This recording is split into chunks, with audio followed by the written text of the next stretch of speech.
क्योंकि यहाँ की साफ सफाई को देख करके मुझे ऐसा ही लगता है कि यहाँ पर भी ऐसी स्थितियाँ उत्पन्न होने में कोई ज़्यादा देर नहीं लगेगी। संक्रमण अगर होता है तो वो ओटी में होता है और लेबर रूम और आईसीयूज।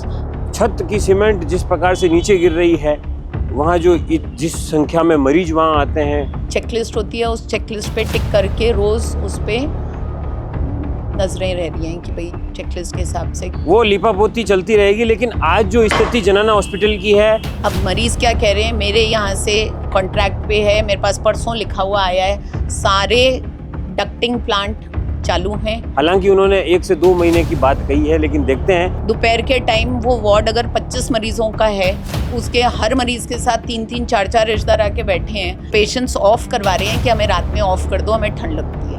मैं फिलहाल जनाना हॉस्पिटल चांदपोल की जो नई आईपीडी बिल्डिंग है उसके बाहर मौजूद हूँ और पिछले करीब कई वर्षों से जो है इस बिल्डिंग का निर्माण कार्य यहाँ चल रहा है, लेकिन अभी तक जो है ये बिल्डिंग चालू स्थिति में नहीं आ पाई है। मैंने इसको लेकर के जनाना हॉस्पिटल की अधीक्षक नूपुर लोरिया से भी बात की। उन्होंने मुझे बताया कि फ़िलहाल जो है फर्नीचर को इंस्टॉल करने का काम चल रहा है, उसके अलावा जो बिजली का काम था उसको होने में समय लगा, इसलिए जो है इसको शुरू होने में अभी कुछ वक्त लग सकता है।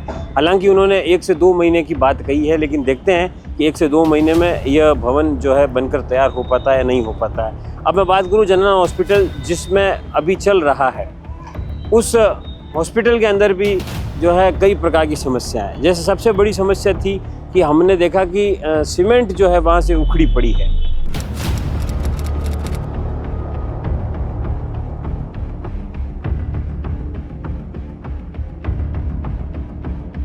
अब छत की सीमेंट जिस प्रकार से नीचे गिर रही है, वहाँ जो जिस संख्या में मरीज वहाँ आते हैं, उससे मरीजों के चोटिल होने की संभावना भी बनी रहती है। उसके अलावा हमने जगह जगह पर वहाँ गंदगी देखी। आपको मैं बता दूं कि राजस्थान के अंदर पिछले 1.5 महीने में 45 से अधिक प्रसूताओं की जो है हालत बिगड़ गई थी, उसमें 20 से अधिक प्रसूताओं की मौत हो गई थी। ये मौतें कोटा, बीकानेर, भीलवाड़ा, अजमेर और बांसवाड़ा में हुई थी। इन मौतों के बाद स्वास्थ्य विभाग की ओर से एक एसओपी जारी की गई, जिसमें यह कहा गया कि ओटी के बाहर या लेबर रूम के बाहर जितना भी संक्रमण होता है वो सब संक्रमण वहाँ नहीं होना चाहिए। लेकिन आज हमने अपने कैमरे में ये पाया, आज हमने खुद मौके पर मौजूद होकर के हमने पाया कि किस प्रकार से जो है वहाँ पर अंदर गंदगी थी। तो गंदगी की वजह से गंदगी को इशू बनाया गया।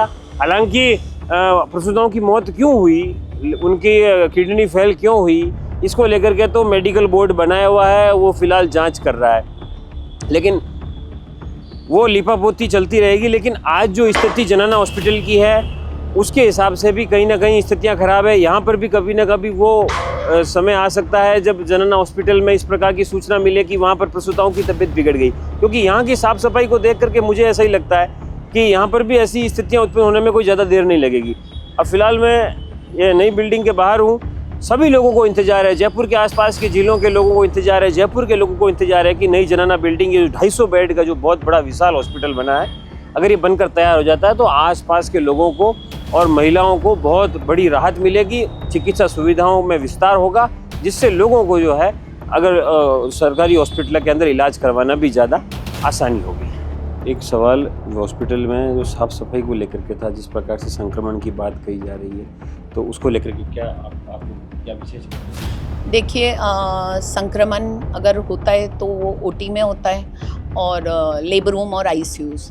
तो वहाँ पे हमारी बहुत स्ट्रिक्ट विजिलेंस है। जो हमारे एसओपीज़ पहले भी चल रहे थे और एसओपीज़ हमारे पास डायरेक्टरेट से, प्रिंसिपल से आए हैं, उसमें चेकलिस्ट होती है, उस चेकलिस्ट पे टिक करके रोज़ उस पर नजरें रह रही हैं कि भाई चेकलिस्ट के हिसाब से केवल चेकलिस्ट नहीं भरी जाए, काम करके ही चेकलिस्ट पे टिक हो, ताकि एक अच्छे से जो है इन्फेक्शन कंट्रोल में रहे।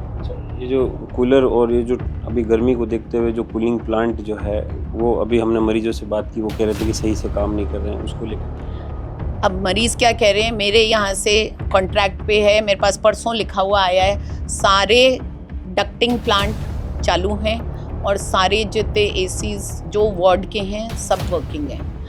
कोई भी एक भी डक्ट ऐसी नहीं है जो चालू जो लगी हुई है और चालू हालत में नहीं है। पर हाँ, अगर वार्ड पूरा दोपहर के टाइम वो वार्ड अगर 25 मरीज़ों का है, उसके हर मरीज़ के साथ 3-3 4-4 रिश्तेदार आके बैठे हैं, तो अगर एक कमरे में 25 की वो है तो उसमें अगर 150 जने बैठे हैं तो उस वक्त थोड़ी उमस हो जाती है। बाकी नाइट में तो मरीज़ बंद करवा देते हैं कि हमें ठंड लग रही है, क्योंकि मौसम ठंडा थोड़ा बारिश का हो गया है, तो पेशेंट्स ऑफ करवा रहे हैं कि हमें रात में ऑफ कर दो, हमें ठंड लगती है।